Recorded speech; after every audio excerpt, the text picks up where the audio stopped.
To introduce Fernando Gont, who's going to talk about network reconnaissance in IPv6 networks. And if you have any questions, just raise your hand and I'll bring you the microphone. Thank you.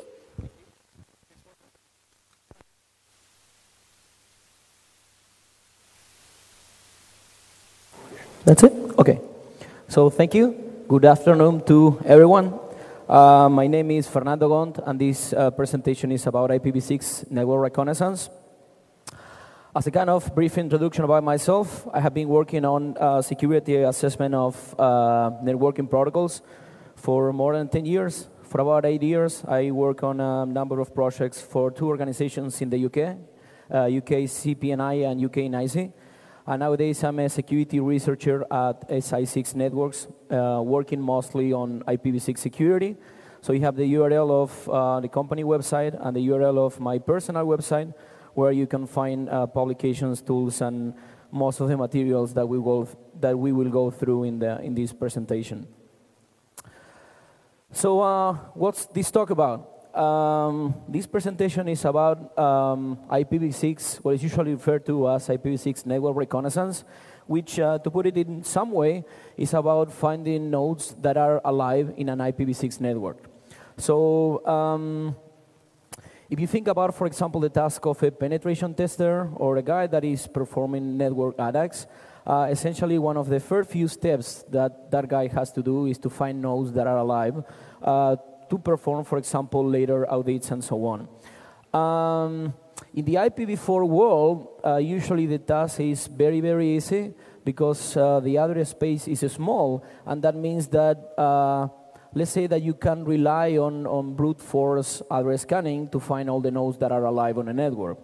But IPv6 changes this game like to a very large extent. We will see later that the main issue with IPv6 is that the address space is much larger, so that if we were to try to apply the same brute force techniques, our address scans would take so long that they wouldn't be feasible. So I personally think that, well, the security community needs to evolve when it comes to how we do network reconnaissance for IPv6. And this is something that will have to be explored not only on the attacker side, which they might be doing that already, but also on the side of a penetration tester. Because if you want to, for example, try some exploit or try to audit all the systems that are present in the network, you really need to find those systems first. And if you try to apply, again, the same techniques that you used to apply in before, that's not going to be possible. Just to give you like a very brief idea of what's the state of the art, if you want, in this area, if you look at most of the security tools that you have out there, the support that they have for V6 network reconnaissance is very, very small or very limited. For example, if you think about your favorite port scanner, usually your favorite port scanner will be able to do an IPv6 port scan, but only if you provide it with a single IPv6 address. But it's not able to find in the first place those systems that you want to, for example, port scan. The same thing is true for penetration testing tools. So many of them already have all the machinery to, for example, run different types of exploits over IPv6.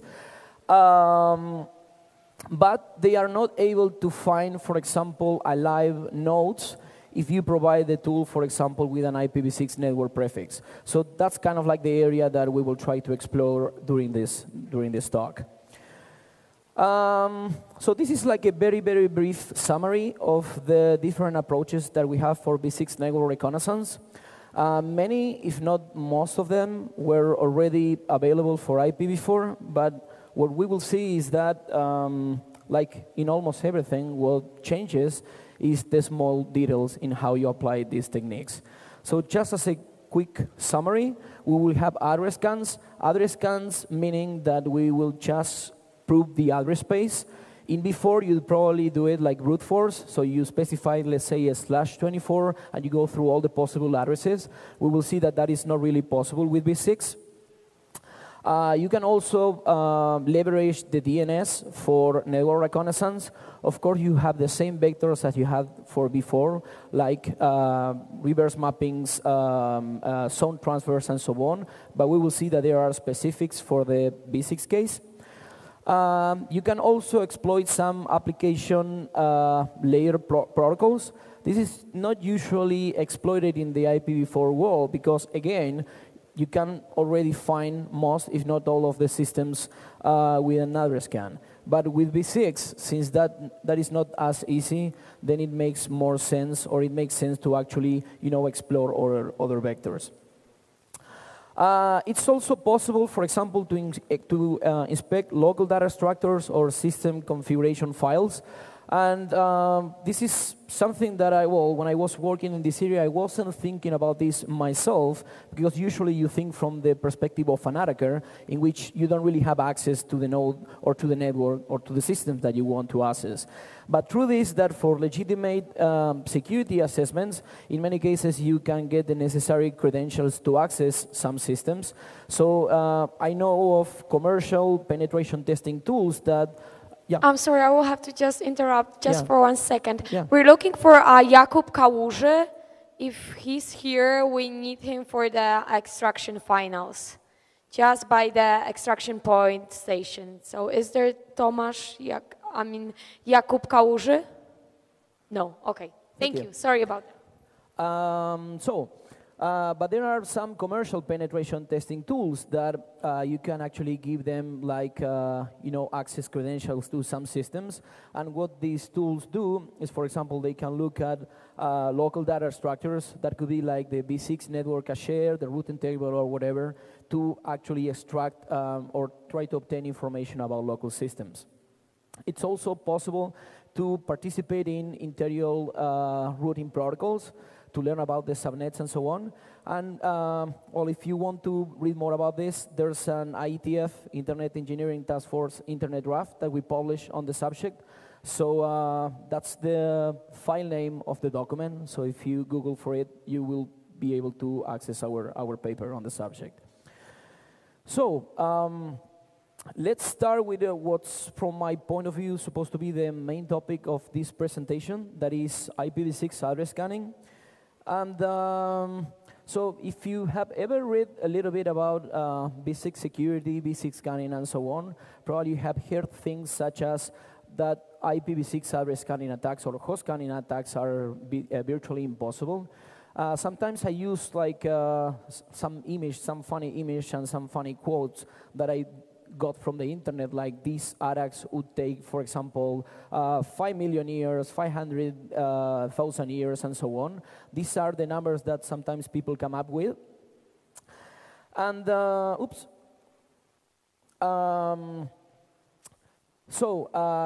usually usually what you hear is that these attacks are unfeasible because of the larger address space. So what we did in this area, we essentially researched the problem and tried to find out, whether it was possible or not to do V6 address scans. We produced a comprehensive IPv6 address scanner. I probably argue that if you check nowadays what's out there, this one is probably the most comprehensive out there.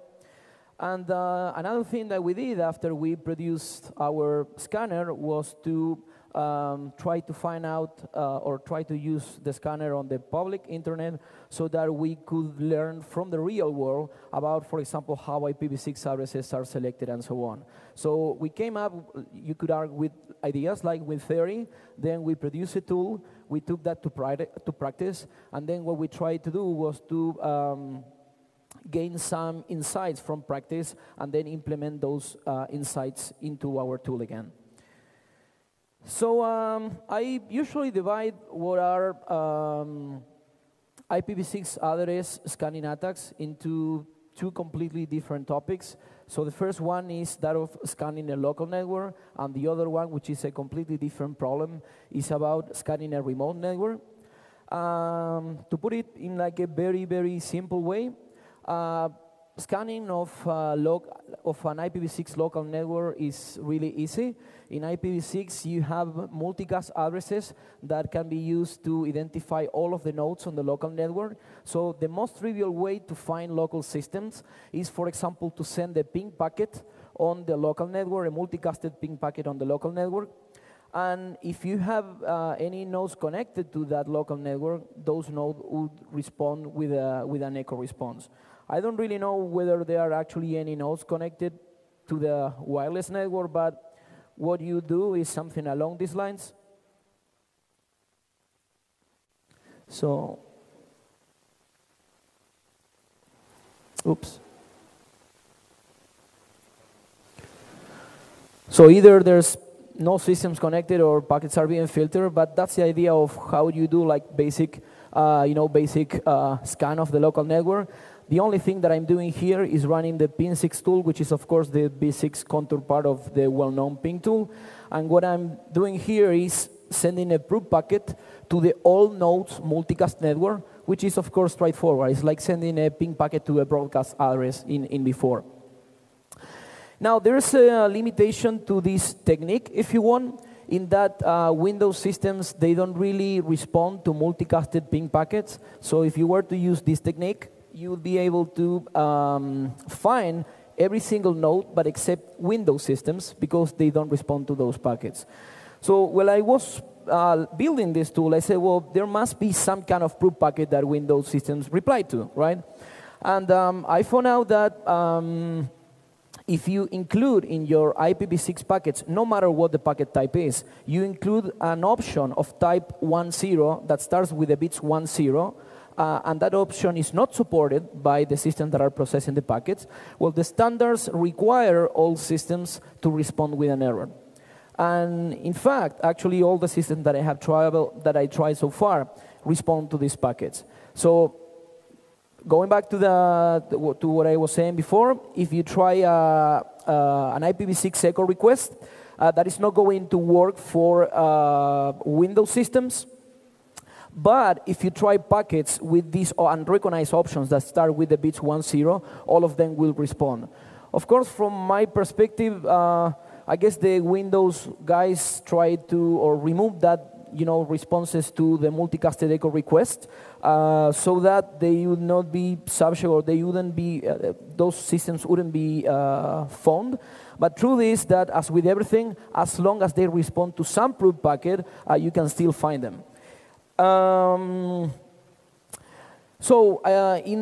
the scanning tool that I produce, what we use is both vectors. So the tool actually sends not only multicasted echo requests, but it also sends packets with unrecognized options, so that if your system responds to one proof packet or the other, then you will be able to find those. And another trick that the tool does, which is something that I have not seen in some of the scanning tools that you have seen out there, is that usually when you send, for example, like an echo request to the local network, you use link local addresses, so addresses that are only valid on the local link. And as a result of that, all of the systems that respond to your proof packets will use a link local address. So what I tried to do with the tool was to discover not just the link local addresses, but all of the addresses that were in use by a given system. And I found that it's possible to achieve that goal if you use different source addresses for your packets. So for example, if I send the multicasted ping packet from a global address, then I will receive a response from all of the global addresses that are being used in the local network. If I use a link local address as a source address, then the responses will come from the link local addresses. So this is how you run the tool. I already, tried with the ping command. Apparently, there are no systems connected to the local network. But if you were to run the tool in this way, what the tool will do is send, again, packets of both types, and will give you a list of all of the nodes that are connected to the local network. The tool also has like multiple different options. For example, you can tell the tool to only output global addresses, only output link local addresses, or whatever you want. So that's possible. But again, this problem of scanning local networks is kind of like trivial, if you want. So there wasn't that much to do about it.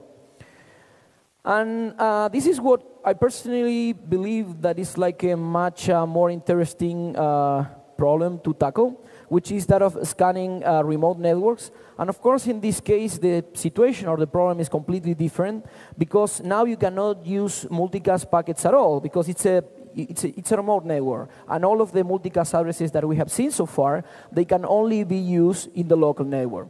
So this essentially means that you cannot just prove like all the nodes on the local network with a single packet, but somehow you will have to send one proof packet for each system that you want to find.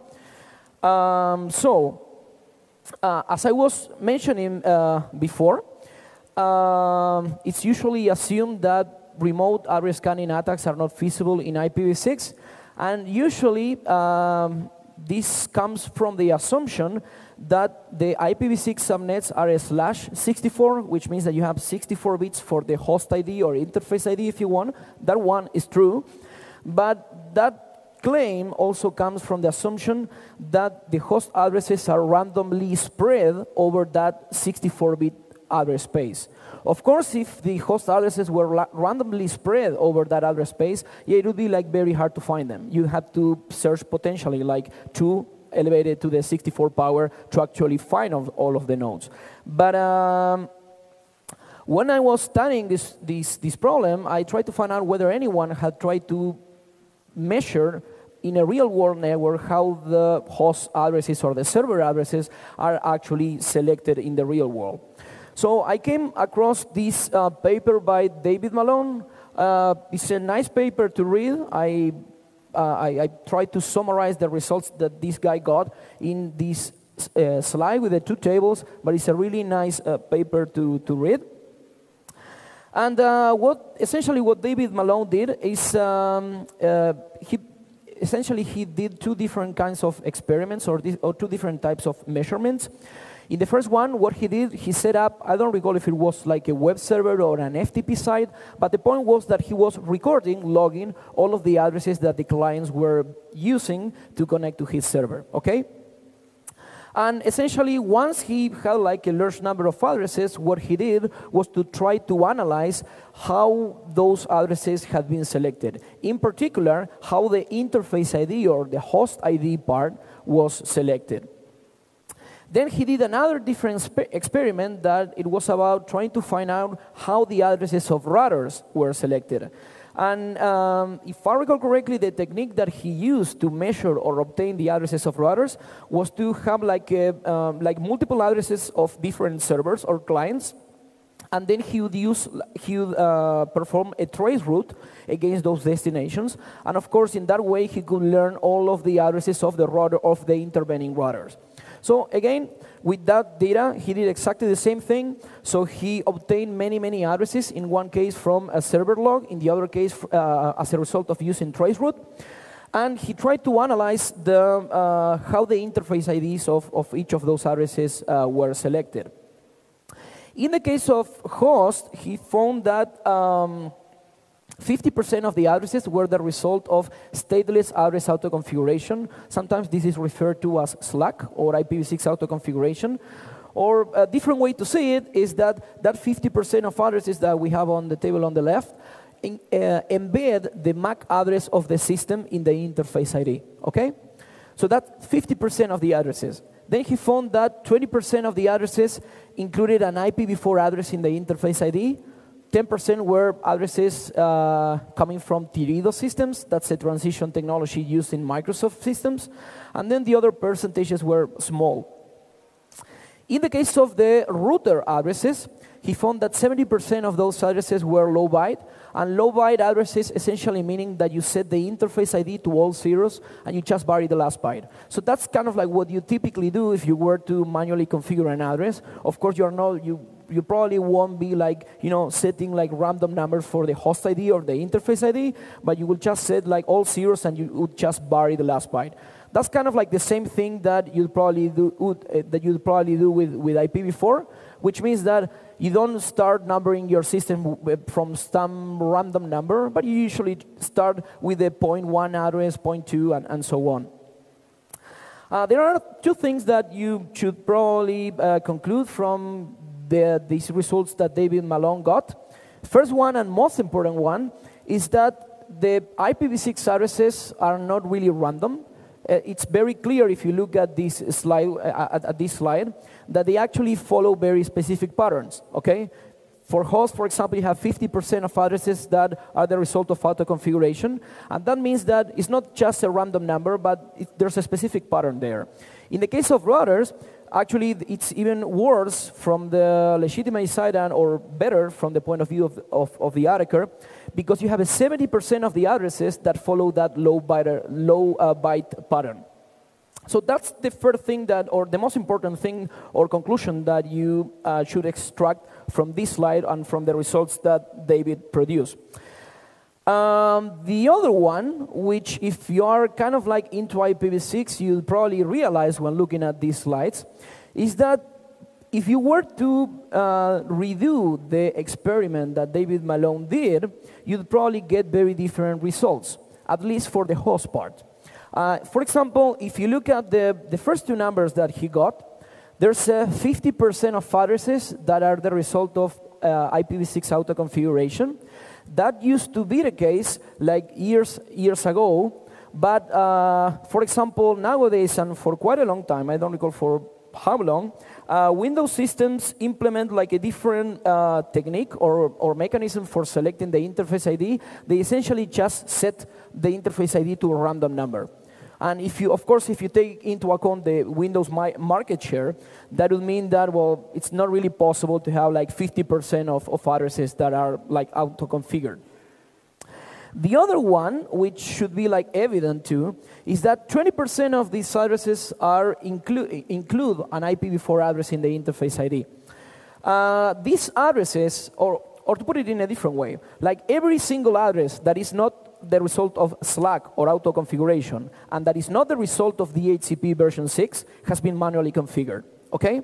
So this means that this 20% that we see of IPv4-based addresses have been manually configured. And of course, it couldn't be the case that in the public internet, 20% of the addresses are manually configured, because of course most people use DHCP or IPv6 Slack or whatever to automatically configure their addresses.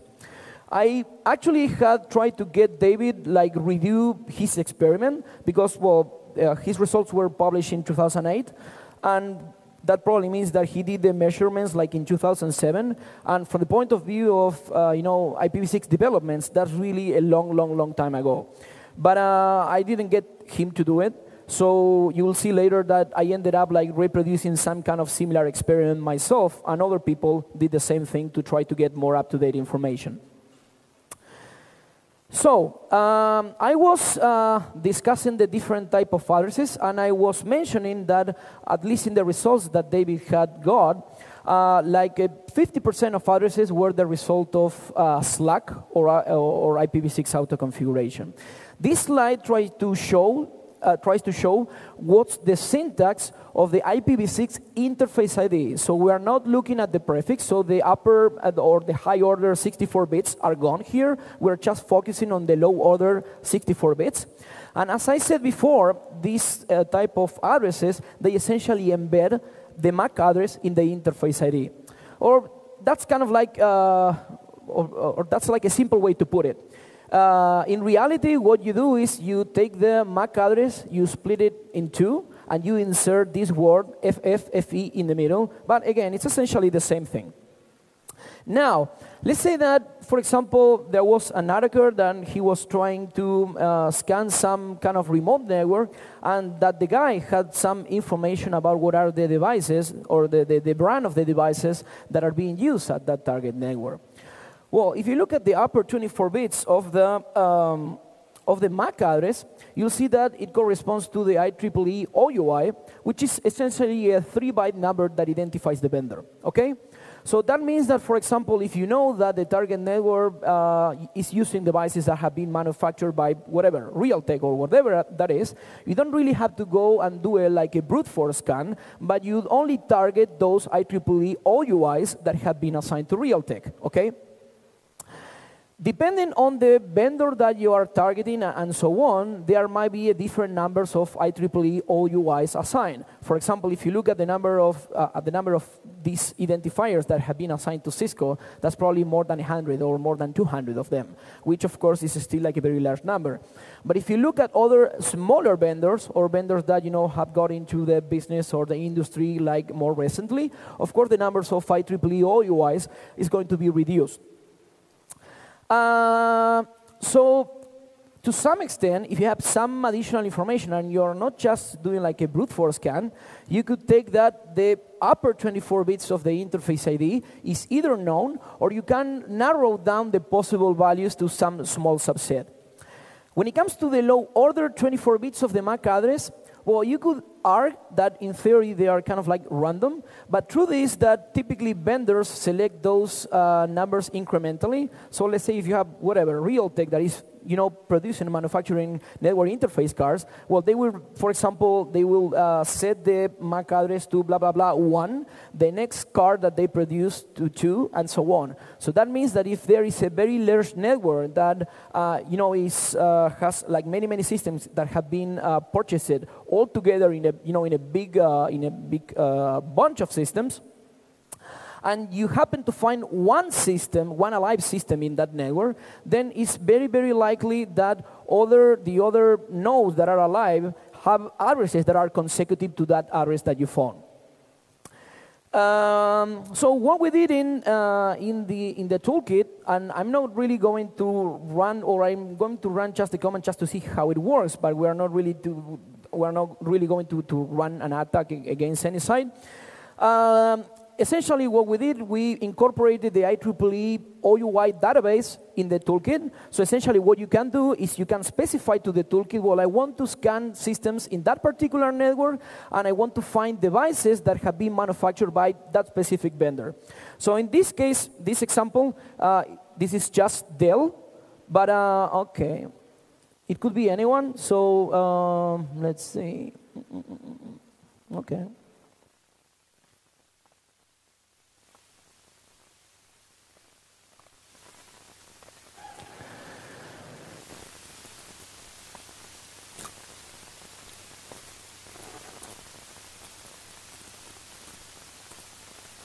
So I'm not running the attack itself, but what I did is run the tool just to see how the tool selected the address ranges to scan.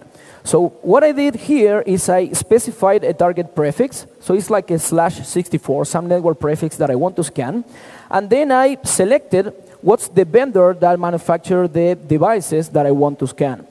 So what the tool does, it essentially finds in the database for IEEE OUIs all the OUIs that correspond to this vendor. In this case, it found 32 different IEEE OUIs, and then the tool automatically computes the different address ranges that it needs to scan.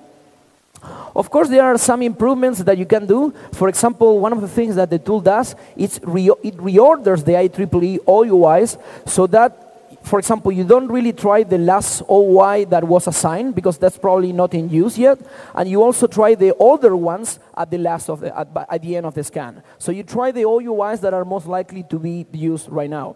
But again, that depends on the vendor. If you, for example, let's say, I don't know if that's how they have been entered into the database, but you could try so Realtek is. So for example, for Realtek, at least written this way, they might be incorporated into the database with a different name. There's a single IEEE OUI. Of course, depending on the vendor that you're scanning, the number of packets that you will have to send will vary. But what's important is that we have reduced the search space from the original 64 bits to something that is much smaller, okay?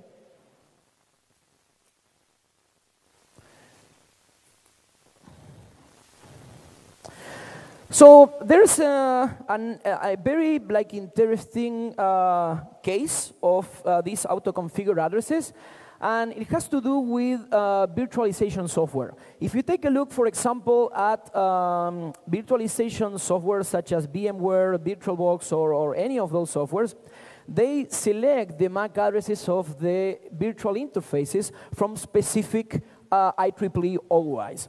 Which means that if I'm trying to find a live nodes in a target network, and I know that the systems that I want to find are, for example, VirtualBox systems, I don't need to try like every possible address, but I can target specifically on, at the IEEE OUI that corresponds to VirtualBox, which is, for example, in this case, 080027. With VMware, things are actually better from the point of view of the attacker. Because, well, they not only use a specific IEEE OUI, but they also select some of the other bits of the MAC address from, for example, the IPv4 address being used in the host system. So if you know, for example, what's the v4 address being used by that system, and you know that you're trying to find VMware systems, then you can greatly reduce the search space. For automatic addresses, for automatic MAC addresses, which means MAC addresses that you have not manually configured, the search space is actually only 8 bits, which means that we have reduced the search space from the originally 64 bits, which was unfeasible, to 8 bits that, of course, you can do. If they are manually configured addresses, the search space is 24 bits. But if you think about, the address scans that have been performed on the IPv4 internet, well, you realize that 22 bits of search space is already like very feasible. The tool implements support for scanning virtual boxes too. So it essentially is kind of like similar to the case that we used before. So you can tell the tool that you want to scan for virtual boxes, and what the tool will do,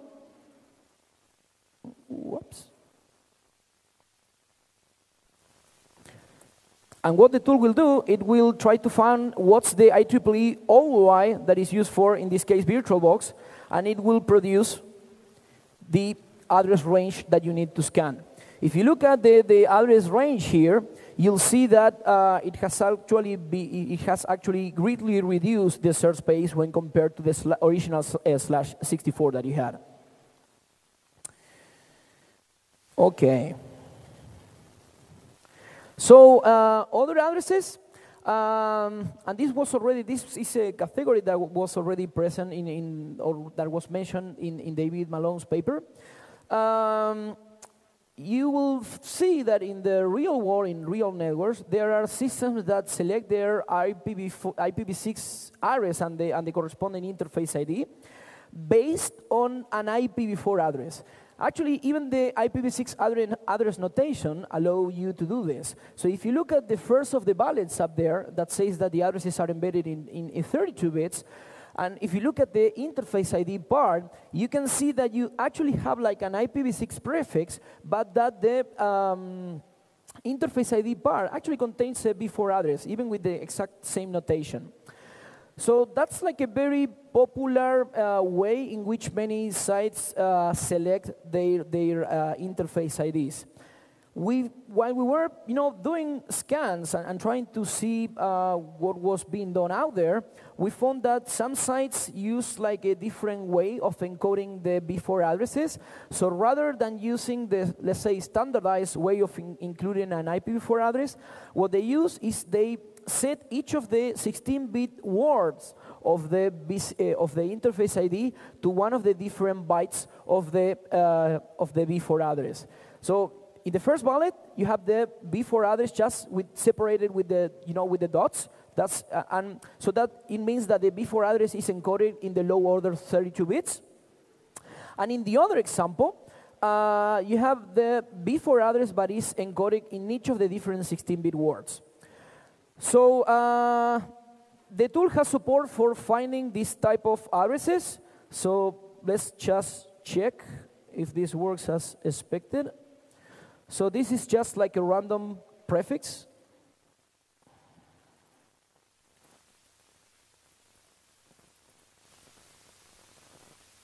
Okay.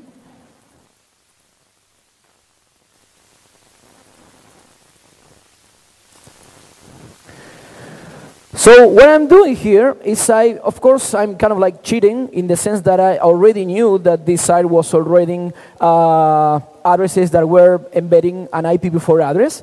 And what I did is I told the tool what's the address range that I wanted to scan, which was here, this prefix, okay? That's a /64.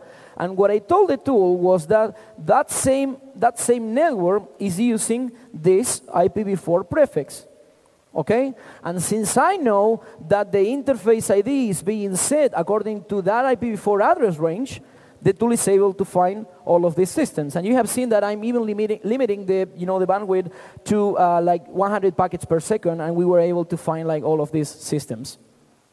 Usually what you do is somehow or another, you might learn, for example, one address that is used at that target network. And once you know that, okay, this network is using interface IDs that follow this pattern, then you, of course, you use the tool trying to leverage or exploit that pattern.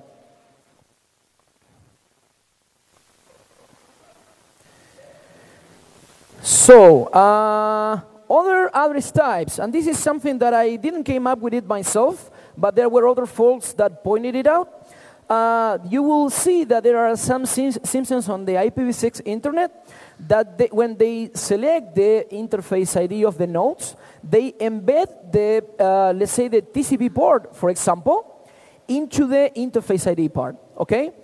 So in this example, let's just say that we are talking about a web server, okay?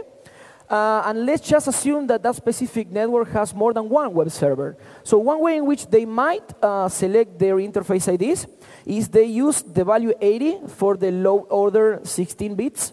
And then they use the number 1 or 2 and 3 and so on for selecting, of course, different servers. So that's one way to encode it. There are other networks that, for some reason, they do it the other way around. So in the low order 16-bit word, they just use a small number, whereas in the second 16-bit word, they use a port, okay?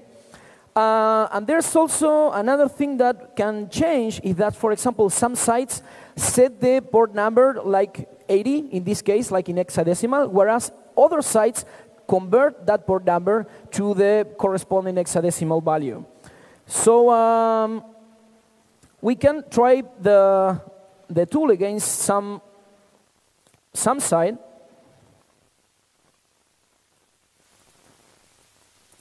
Oops.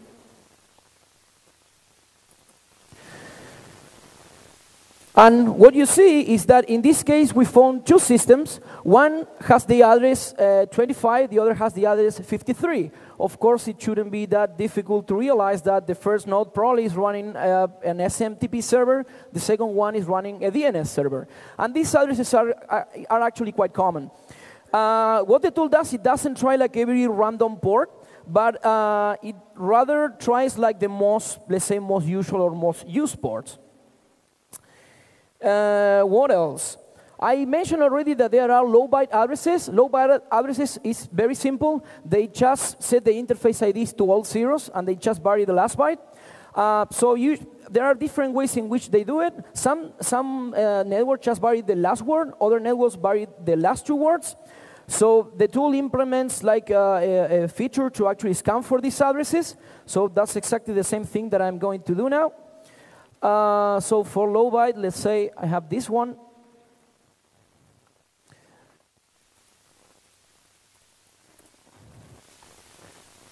And you can see that these addresses follow the pattern that I mentioned. So it's just the low-byte that is being varying. As a data point, I was kind of like surprised that if you take a look at, for example, Google systems, well, you can see that, the second word is also varying. And like a specific case of this is that for some reason, apparently they have like way too many systems or lots of systems. If you take a look at the addresses that are used by Google, for example, you scan a /64 and every single address is alive. Like, I don't really know how the network is structured, but it's like you have like a flat network with like 2 elevated to the 64 power number of nodes there. I will go like very quickly through this. In IPv6, there are many implementations that use stable interface IDs, which means that Windows is just an example of it.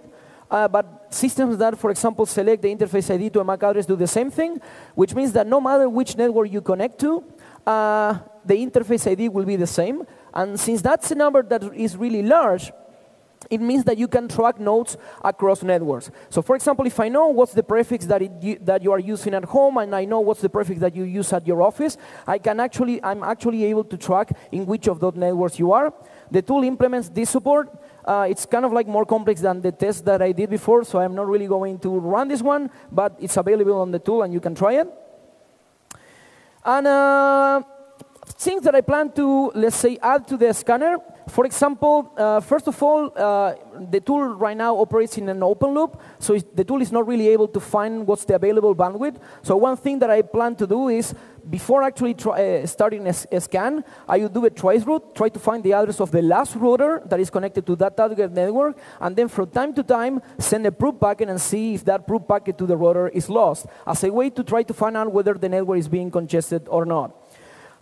It's also another thing that needs to be studied is what's the most optimal bandwidth to use, because there are other issues. For example, there are buggy systems that if you scan a remote network, the router just crashes because it's buggy. So the network cache, which is the B6 analogous for the ARP cache, grows without bounds and ends. It consumes the whole system memory and it crashes. So in this case, since we are just trying to find the nodes, we don't want the router to crash, and that's something that would need to be measured. Other things that I'm planning to incorporate in future versions is to do like a more automated scanner, which means that you should be able to give the tool, for example, an address, and the tool should figure out what's the address pattern that is being used, and then automatically select the address range so that you don't really have to do that manually. Some real-world data. Once I had produced this tool, I measured public websites and tried to find what were the address patterns that were being used. I used two different sources for that, Alexa top 1 million sites and the World IPv6 launch day. And what I did, I obtained Quad A records for those. Then I obtained the Quad A records corresponding to the NS records and Quad A records corresponding to MX records. So these are the results that we got. So this is essentially how the B6 addresses are selected for websites. What I did is that on the top row, there might be some duplicate addresses, because, for example, there might be a site that is using Akamai as the content provider. So in the low row, what we did, I removed the duplicate addresses. So the first one just considers the site, and if the same physical system is being used to serve that site, we are counting that site maybe more than once. Whereas in the second row, we're eliminating duplicate addresses. What's interesting is that you can easily see in blue that there's a very, very large number of low-byte addresses. And that means that if you were trying to find live systems, those are the patterns that you try to find first. This is the same thing for MX records. You see that even the numbers are even more like constrained. So there's a large percentage of low-byte addresses.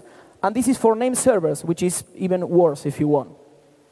And this is a study that I didn't produce myself, but I actually produced a tool to do the analysis, and Matt Ford did an analysis for client systems. So he did something like what David Malone did. He had a web server, Internet Society web server, and he measured the addresses.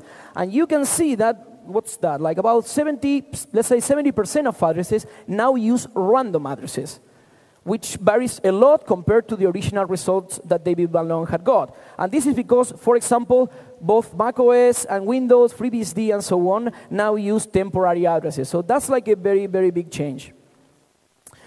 Other things that should be studied is, for example, whether you might get different results depending on the proof packets. So there might be network filtering, for example, ICMP echo requests. So one thing to do would be to try to scan all the same systems, but try to use different packets.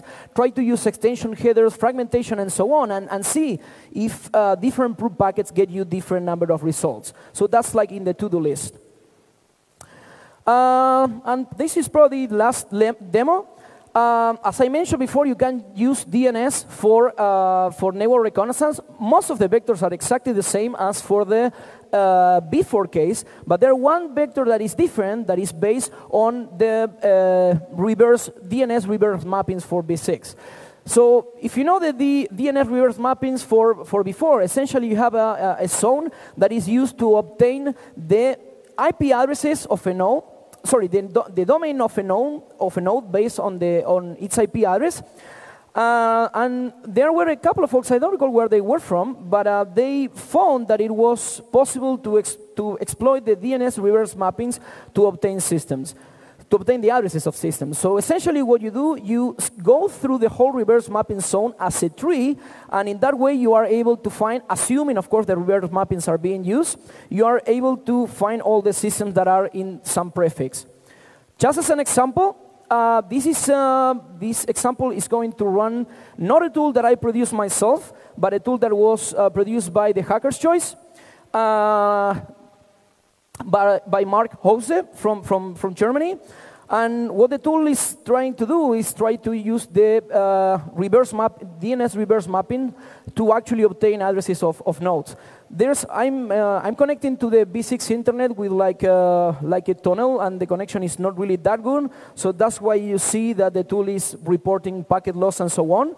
But it's interesting that you can now see that there are some addresses that are being found. And if I continue running the tool, you will see that the tool will find other addresses that don't really follow this pattern at all. That is, they are not like low-byte addresses. And in any case, the tool is able to find those systems. So we're running out of time, so I'm not going to continue with this tool. But you can see that, for example, the tool is now finding addresses from other prefixes and so on, which means that this is a mechanism that is really powerful. Okay. Other things that can be done is try to leverage application layer protocols. If you take a look at peer-to-peer applications, email, and so on, many of these applications have to deal with domain names or IP addresses. Just a trivial example, just to give you an idea. In this next slide, I have just an email header. So let's say that I just posted an email to some public mailing list. This is a real, actually, email header. And you can see that in the header, there's like a record of the V6 addresses that were actually employed to make that email get to the destination. So that means that there could be some tool that goes through, for example, public mailing list archives and so on. The same could probably be done about torrents and other kinds of applications. So it's not being used nowadays because, of course, for V4 there are easier ways to do that. But for V6, that's something that could be employed. Other things that can be done, if you have local access to the system, is inspect local data structures. There are lots of things that you can inspect. For example, you can inspect the network cache and many other data structures. We have not yet published the tool, but we are planning to, a tool that essentially goes through every single data structure that is used by the local system. And similar things can be done for system configuration and log files. This would just be a case of going through all the system configuration and log files, just run a regular expression, and trying to extract IPv6 addresses. Of course, the improvement here will be to just not go through every file, but just select the proper files that could get you that information. And last vector is that of snooping routing protocols. Let's say that you connect to a network, maybe an enterprise network that is running some interior routing protocol. That could be RIP, OSPF, or whatever. You could listen or try to participate in that protocol, or at least sniff the corresponding packets. And in that way, for example, you could learn the subnets that are being used in that local network. I have not seen any tool that does this, but I would expect that, as we evolve in how we do IPv6 network reconnaissance, we will see this kind of tool happen. Conclusions? IPv6 changes the network reconnaissance game. As you see, even with the address scanning attacks, you cannot do them like in a brute force way, so you need to improve them. The address scanning attacks, if they are brute force, they are not feasible. But if you try to put like a little bit more of intelligence in how you do those address scans, it's possible to do them. And I just provided some examples, and I show you the tools finding alive systems.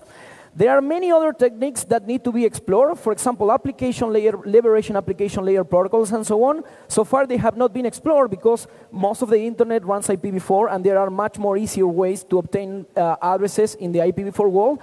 But with V6, this will be something that is worth exploring. And well, we are all the time releasing new tools and so on, both in the area of network reconnaissance and so on. And I also should mention that it's not just us, but another guy that has been doing lots of work in this area is Mark Josef from Germany, from the Hacker's Choice. And he's not just doing work right now, but he was, I think, the guy that opened or started with the IPv6 research, which I think is like a very valuable thing. This is my email address. On the website, you can get the toolkit. I don't know if there are any questions. Maybe we have 1 minute. Unfortunately, no. Okay. We're out of time. But you can find me in the corridor if you have any questions, or you can send me your questions by email, and I'd be happy to respond. Okay? Thank you very much. Thank you.